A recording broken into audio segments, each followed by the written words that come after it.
Thank you very much, those of you who stuck around to make it through the graveyard shift. And as I say, the best is usually left for last, so let's hope that you agree with me on that. So we are an exploration company operating in Namibia, gold exploration.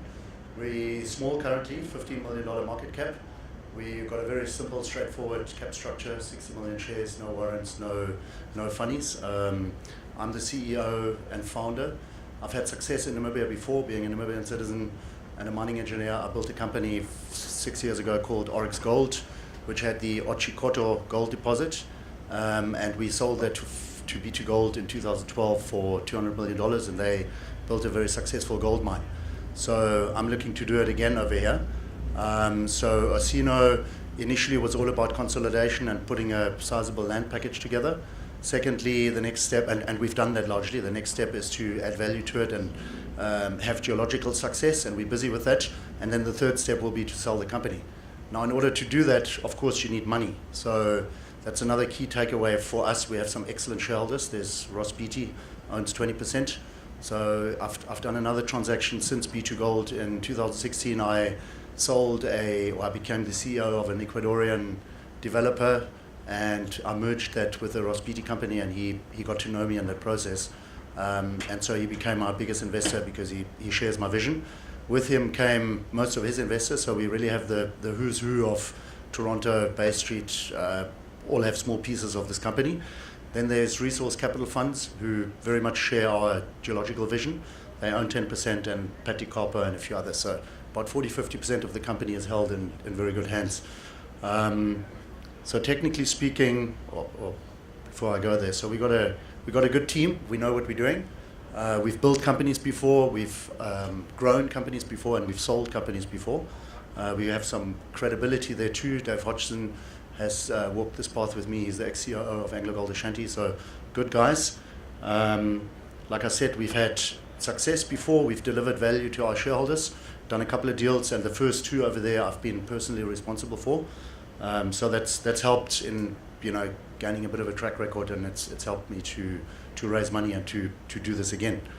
So just briefly, geologically speaking, so Namibia within Namibia is that Pan-African belt, which is it's kind of a tectonic setting. I won't hit you over the head with geology, but it's very prospective. It's largely underexplored, which is surprising for Namibia being such an accessible and easy to operate in country. And it has two very successful gold mines. It hasn't traditionally been seen to be a gold destination because there has been better stuff elsewhere, and also because exploration is difficult because it's largely undercover over here, the ground. So Osino put together a very large package, about 8,000 square kilometers and 22 licenses. All the blue stuff you see on the slide there. The pink is what B2 Gold owns. And then down there in that square, in that red square, that's where we are most active. So we have a diversified portfolio of exploration targets, and we have two discoveries. One of them was made by Anglo some years ago, and we bought that asset or those licenses. And then we made a greenfields discovery of a very large, significant gold system ourselves in the last 2 years, and we're busy advancing that. So zooming down into that square. So what you're looking at over here is kind of central Namibia. It's the blue is our license area. In the square block is where our flagship asset is. It's called the Twin Hills project. It consists of a very large soil and calcrete gold anomaly that's coincident with structure and mag, and so we've done very systematic, very solid technical work to prove this up. I should mention this here. You can imagine with the type of shareholders that we have and with the background that we have, we pride ourselves in the fact that we do real work. We're a real exploration company. We're active. We've got 35 people in Namibia, and we're turning over the ground, and that's showing over here. So we haven't got a resource yet. The idea is to make a discovery, to demonstrate the possibility for a 1 million ounce plus resource, and then ultimately we don't have to build. I'm not ashamed to say that we're doing this because we want to sell this company.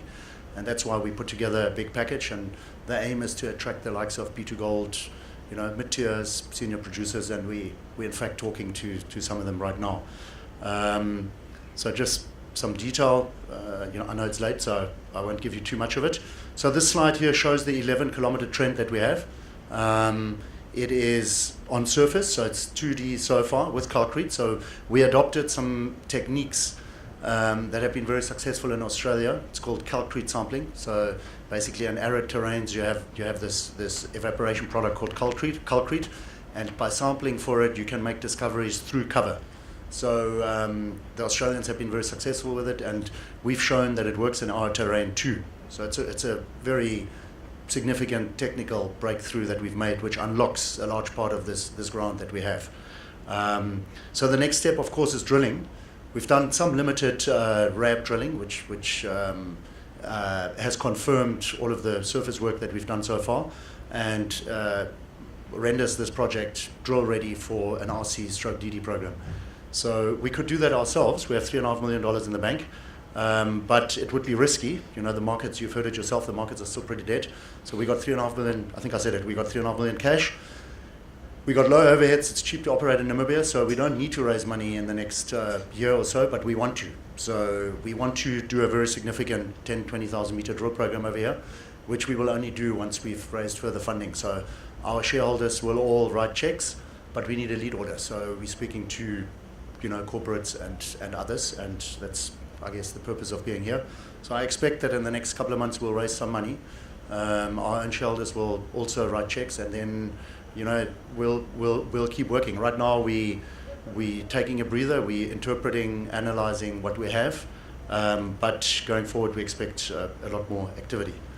So just zooming out again, so that's in that red square in the center there, that's our flagship Twin Hills anomaly that will be properly drilled and tested later this year.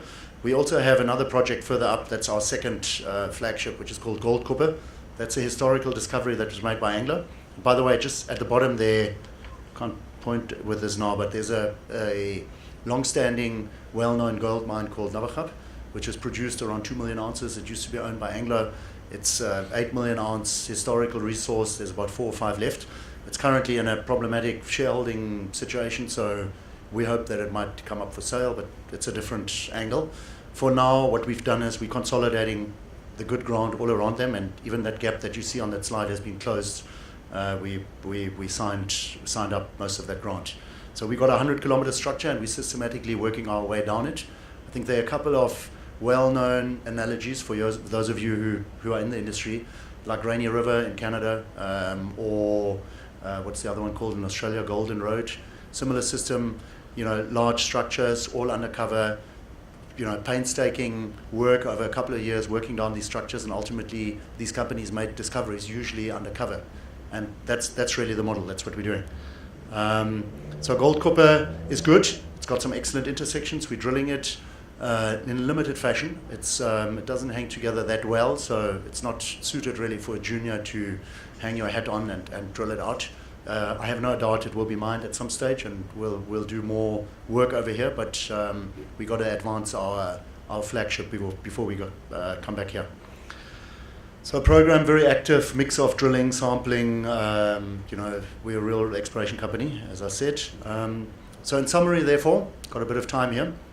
I would say the 3 key takeaways for this company is we know what we're doing. We've built companies before, we've raised money before, and we've sold companies before. So we've got a low ego quotient. We're very happy to hand it on. We want to make money for our shareholders, and that's actually what drives us. We're in a great country. I'm a Namibian myself. I told you we know how to operate there. We've had success there before, and we definite first mover advantage. We've tied up most of the interesting gold ground that's left, and we have great partners. Arguably, Ross Beatty is our greatest asset. With him has come a lot of additional money, and so I mean, for you guys as investors, I would say the biggest risk in junior exploration is companies running out of money, and I mean, those kind of shareholders provide sort of life insurance to you. So we're very excited. I believe we're onto something, and we're just going to keep doing what we're doing, and hopefully some of you will become shareholders. Thank you.